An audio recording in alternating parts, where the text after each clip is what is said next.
Estamos hoy en 20 Manzanas con Elsa Allende Rosas, que es licenciada en Ciencia Política y magíster en Relaciones y Negociaciones Internacionales. Es la directora de la carrera de Ciencia Política de la Universidad de Buenos Aires. Gracias por estar con nosotros. Hola, gracias a la invitación. Queremos entender un poco qué nos está pasando en América Latina, qué viene pasando en la última década y en el tiempo actual. Se habla en general en los medios no especializados de que hubo una ola de populismos de izquierda y que ahora hay un corrimiento a la derecha, digamos, como términos usuales. ¿Eso se condice con lo que se ve desde el análisis de la ciencia política? Sí, de alguna forma sí, es cierto. Venimos de concluir un ciclo de bonanza económica, de altos precios de los productos commodities y de productos de exportación de la región, que fueron de la mano también de, en su mayoría, gobiernos de centroizquierda.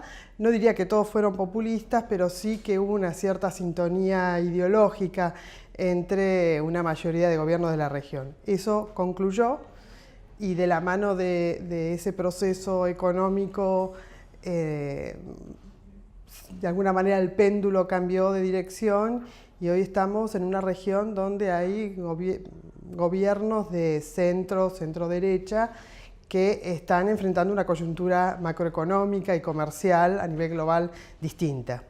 Elegiste hablar de la coyuntura primero cuando te pregunté por el populismo.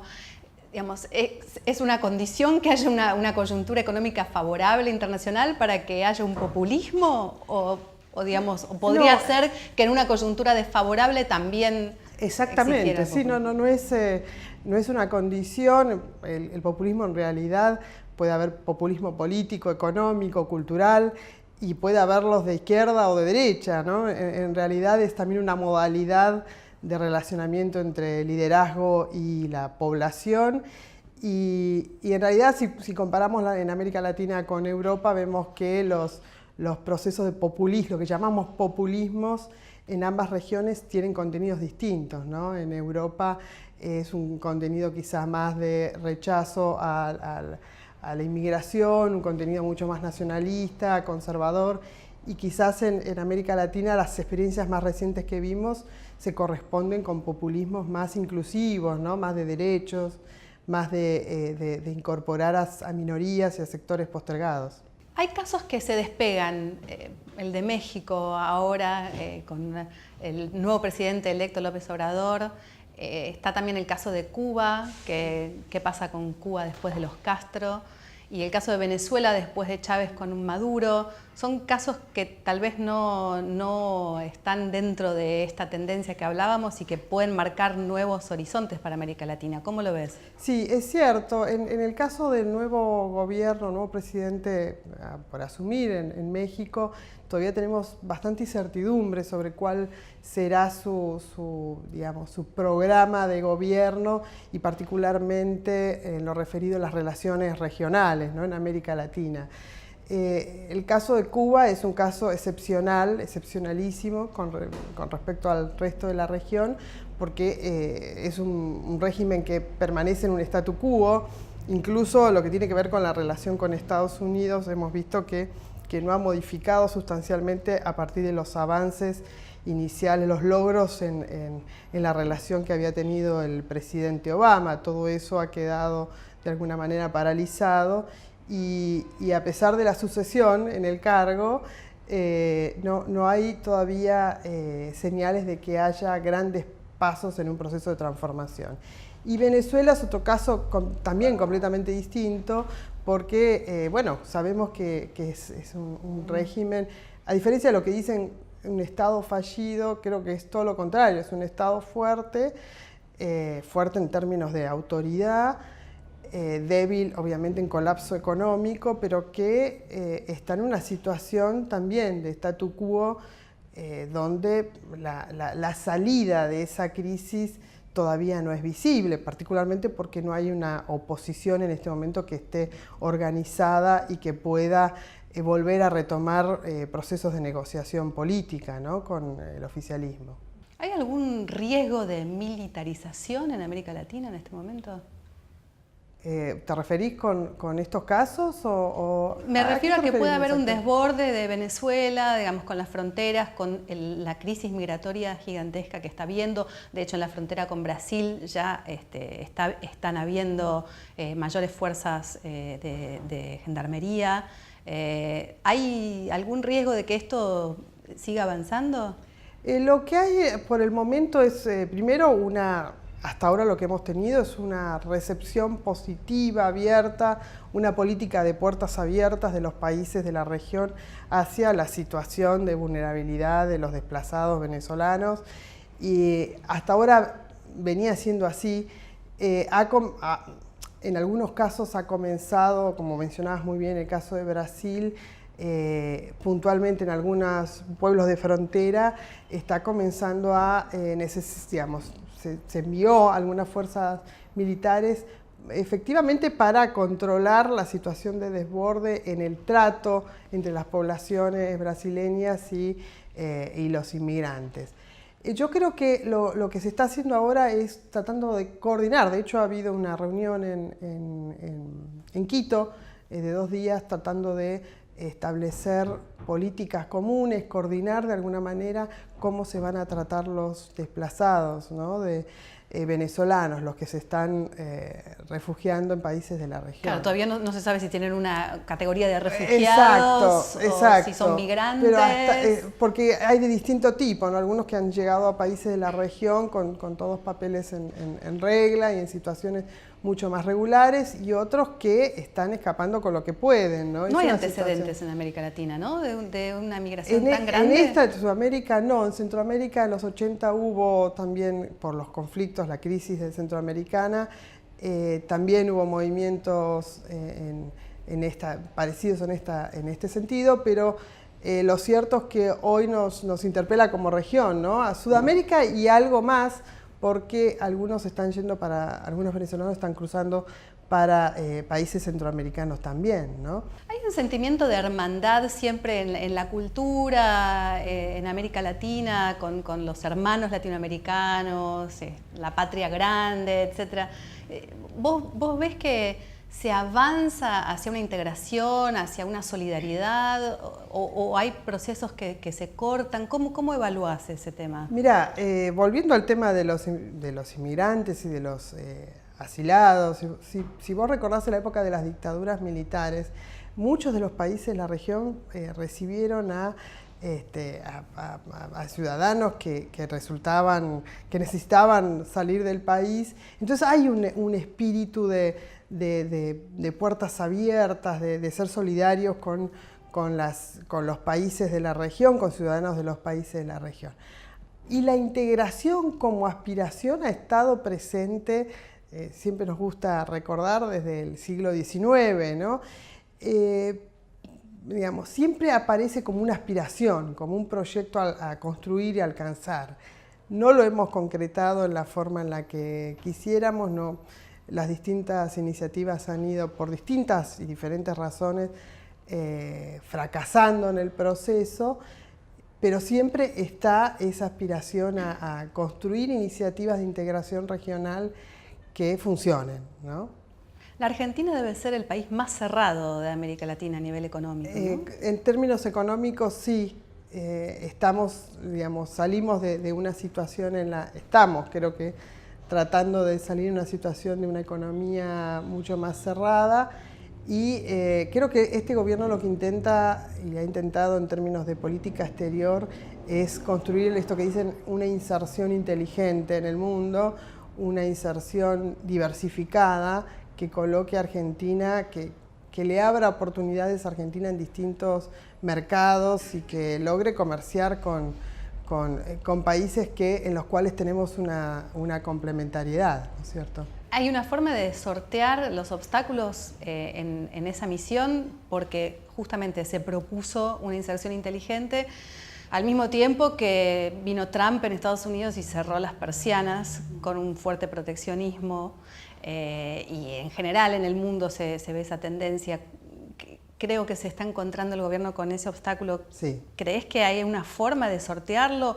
¿Cómo se puede hacer, sobre todo en un momento donde se necesita en Argentina? Siempre se ha necesitado exportar más y generar divisas, pero en este momento hay una necesidad muy urgente de hacerlo. Sí, sí, hay de alguna manera esta propuesta, este proyecto, se encontró con un obstáculo que no se esperaba, que era intento de cambiar las reglas internacionales, ¿no es cierto? Esta guerra comercial entre Estados Unidos y China, y que el intento de alguna manera de romper con las reglas generales del comercio internacional y el funcionamiento de la OMC es un escenario muy desfavorable y adverso para Argentina, pero en realidad para todo el sistema económico global.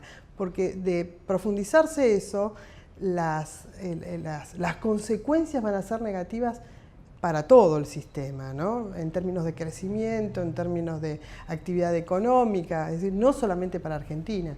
Argentina, obviamente, como vos muy bien decís, y lo estamos viendo en este momento, necesita incrementar exportaciones que vienen estancadas por bastante tiempo. Si comparamos con otros países de la región, nosotros nos hemos quedado en un piso de exportaciones y que creo que debemos desarrollar, ¿no es cierto? Debemos explotar y crecer de alguna manera. ¿La corrupción es una forma de hacer política en América Latina en este momento? La corrupción es un fenómeno presente en todos los sistemas políticos, pero obviamente en América Latina hemos tomado conocimiento de que es un mecanismo y una herramienta muy utilizada y que ha llegado a dimensiones desconocidas para nosotros, ¿no? La corrupción obviamente en América se ha dispersado, se ha extendido en toda la región en la última década y vemos cómo incluso está conectada, ¿no?, entre varios países de la región a partir del protagonismo que tuvieron algunas compañías importantes que afectaron proyectos de infraestructura y de distinto tipo en varios países latinoamericanos. Así que es un fenómeno regional, es un fenómeno de la política en general, pero obviamente hoy estamos enfrentando una situación particular, ¿no? Estamos viendo de niveles de corrupción en varios países muy superiores a lo que estábamos acostumbrados, ¿no? Nuevamente, antes hablábamos de cuán cerrada es la economía argentina con respecto a otros países de América Latina. También en corrupción, si uno calcula o se puede llegar a imaginar el total del dinero mal habido sobre el PBI, debe ser el más alto, incluso más que Brasil en relación a su propio PBI. ¿Cómo va a impactar esto a la política en Argentina? Bueno, se supone que de esto puede haber algún aprendizaje, ¿no? Primero en términos institucionales, en términos de reglas, se supone que de esto vamos a poder sacar algún patrón de buenas prácticas y de prácticas de mucha más transparencia y de control institucional en este tipo de procesos. Si miramos otros países de la región, en todos estos casos el fenómeno de la corrupción se está tratando en la justicia y se está de alguna manera asimilando sin que haya generado enormes procesos de inestabilidad política, ¿no? Me refiero a vicepresidente en Perú, vicepresidente en Ecuador, bueno, en Brasil es quizás el caso también más paradigmático. De alguna manera, afortunadamente, los países de la región lo están procesando institucionalmente y bueno, lo que se espera es que esto sea también procesando en términos de reglas y de prácticas de más transparencia institucional, ¿no? El gobierno de Cambiemos llegó con minoría en ambas cámaras y con gobernaciones de signos opuestos, es decir, con un panorama político bastante difícil de sortear. ¿Crees que ha podido lograr pactos y acuerdos como para gobernar y realizar su actividad normalmente? ¿Y cómo evaluás que lo va a hacer de acá al final de su mandato? Sí, siempre nos preguntamos, ¿no? Al principio de la gestión cómo iba a ser este gobierno, que principios de coalición y además en una situación de una coalición con minoría parlamentaria. Hasta ahora, de alguna manera, en algunos casos con mucha dificultad, el gobierno pudo alcanzar las leyes en general, las leyes más importantes que se proponía, salvo algunas excepciones. Esto empezó a cambiar quizás en la segunda mitad del año pasado. Curiosamente, después de los resultados electorales, puntualmente en diciembre, con el intento de la reforma jubilatoria, y creo que esto es una condición que puede ir empeorando de aquí hasta las próximas elecciones presidenciales. Es decir, el gobierno encuentra hoy más dificultades para construir esos acuerdos en el Parlamento para obtener los apoyos necesarios. Y esto está atado, me parece a mí, también por una visión de la oposición, una visión más pragmática de la oposición, de decir, bueno, el gobierno está atravesando más dificultades económicas y es un momento en el cual se le exige también mucho más para alcanzar los acuerdos, ¿no? La sensación a veces es de que Argentina no avanza, es decir, o sea, no logra salir de la pobreza, no logra salir de la desigualdad, no logra crecer, no logra integrarse al mundo.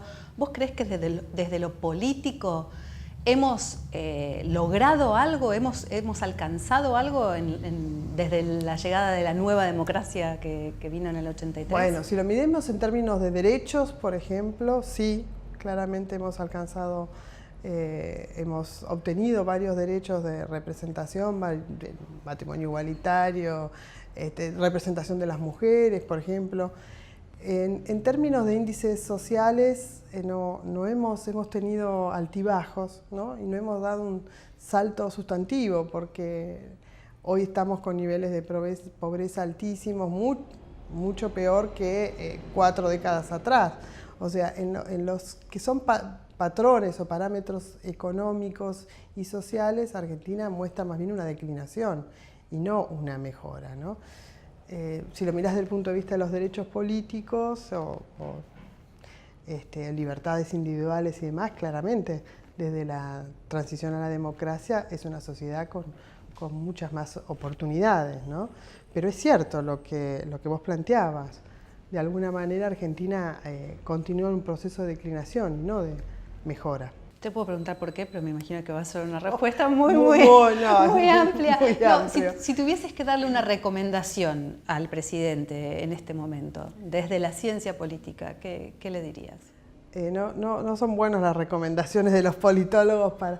No, creo que es cierto que en este momento las situaciones de crisis requieren, obviamente, que sumemos apoyos y voluntades, la necesidad de acordar, de construir consensos. En los años 80 el gobierno de Alfonsín también atravesó por situaciones muy complejas, económicas y políticas, y si lo miramos en perspectiva histórica vemos que los acuerdos con la oposición, la construcción de puntos en común, ¿no? En consenso, son importantes para transitar los momentos más difíciles de gestión política y económica, que es lo que me parece que está atravesando el gobierno actual. Así que, digamos, yo estoy del lado de los que apoyan la necesidad de avanzar hacia acuerdos políticos entre el oficialismo y la oposición, ¿no? ¿Cómo ves al gobierno actual de Cambiemos posicionado frente a las elecciones presidenciales de 2019 en la coyuntura actual económica y con respecto a la oposición? Bueno, claramente 6 meses atrás o 8 meses atrás el gobierno tenía una reelección asegurada, ¿no? Venía muy fácil esas elecciones de 2019, todo eso ha cambiado y hoy el gobierno está en una situación que solamente tiene un tercio de electorado de intención de voto, otro tercio está más o menos apoyando al kirchnerismo y otro tercio en el resto de la oposición, donde mayoritariamente corresponde al peronismo, ¿no es cierto? Ese es un escenario que todavía favorece al gobierno. El hecho de que un peronismo que no está unificado, que incluya obviamente al kirchnerismo, es un escenario que favorece todavía en estas condiciones adversas, aún favorece a la reelección de Macri. Pero por supuesto esto depende claramente de cómo le vaya económicamente al gobierno el año próximo y que se combinen estos dos elementos, ¿no? El gobierno hoy necesita algunas cosas fundamentales, que es como aprobar el presupuesto y acordar obviamente todas estas medidas económicas más generales que implican modificación de algunos impuestos y las retenciones. Y para esto va a hablar con un sector del peronismo, fundamentalmente con los gobernadores, con lo que ellos llaman el peronismo más racional o con el que se pueda dialogar más. Y creo que ese es el espacio donde puede moverse para construir algún acuerdo político macro que le permita salir de esta crisis, ¿no es cierto? Pero creo que el escenario del año próximo va a ser una competencia donde va a haber tres opciones, pero si eso se concreta, la posibilidad de que polarice nuevamente entre el macrismo y el kirchnerismo es muy alta. ¿Vos no ves posibilidades de que se una el espacio kirchnerista con el peronista? No en este momento, en estas condiciones, en estas circunstancias, no. No los veo aún frente a la debilidad del gobierno, en la situación económica, la llegada al abismo del gobierno. Aún sin un candidato que mida igual o más que Cristina Fernández de Kirchner por parte del peronismo no kirchnerista. Claro, es que no tienen, ese tercio no tiene un candidato todavía identificado. Por eso, a pesar de eso, no ves posible la unión. No, la fractura dentro del peronismo también ha sido muy profunda y no veo a gobernadores peronistas, bueno, parte de los gobernadores peronistas y de las figuras que aspiran a competir el año que viene, la posibilidad de sumarse con el kirchnerismo, ¿no? Y la veo a Cristina Kirchner como una candidata, digamos, innegablemente va a ir a competir el año próximo, así que ese escenario de tercios que después pueda terminar polarizándose, ¿no? Entre macrismo y kirchnerismo, me parece que es el que por lo menos se visualiza más claramente. ¿Cómo evaluás la evolución de lo que se ha llamado la grieta? No ha cambiado mucho sustancialmente. La verdad que ya estamos acostumbrándonos a vivir en la grieta permanente. Lo vemos en los temas económicos, lo vemos en los temas políticos, lo vimos recientemente en la discusión por la despenalización del aborto, es decir, como que ya los argentinos nos estamos acostumbrando a vivir en grieta permanente por distintos temas, ¿no? Ya no exclusivamente lo que tenga que ver con el kirchnerismo, antikirchnerismo, sino nos vemos enfrentados en otros tópicos también, en otras temáticas. ¿Y eso es bueno o malo para la política? Mira, la verdad que si vos mirás históricamente, la sociedad argentina también tuvo esto en el pasado, ¿no? Entonces malo, porque hablábamos de que no había evolucionado. Peronismo, antiperonismo, ¿no? En la década del 50, en los años 60, era tan duro y tan fuerte como la grieta actual. Estoy dicho, ser gorila, no ser gorila y demás, es una manifestación también, una manifestación anterior de estas formas de grieta. Entonces, obviamente, las sociedades democráticas, pluralistas, siempre hay disidencia.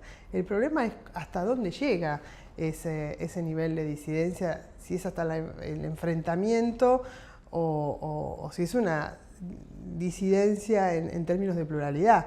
Entonces, el tema es qué tenor toma, ¿no? Esa pluralidad de voces y de opiniones. La grieta no puede ser algo bueno, ya de por sí la palabra es negativa, ¿no es cierto? ¿Qué impide la grieta? La grieta impide pensar a futuro, te traba en resolver cuestiones de presente y de pensar a futuro. Argentina hoy todavía está enfrentando temas de agenda que son del siglo pasado. Está poniendo agua potable, cloacas, construyendo rutas, digamos, cuestiones básicas que tenían que estar resueltas.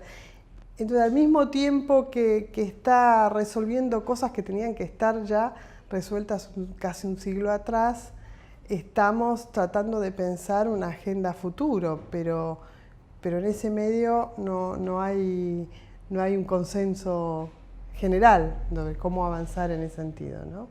Siempre está lo urgente antes Siempre está que lo importante. urgente, ¿no? Y quizás a este gobierno le lleve los 4 años tratando de resolver cuestiones que son básicas, ¿no? Y que otros países ya las superaron hace 80, 90 años atrás, ¿no?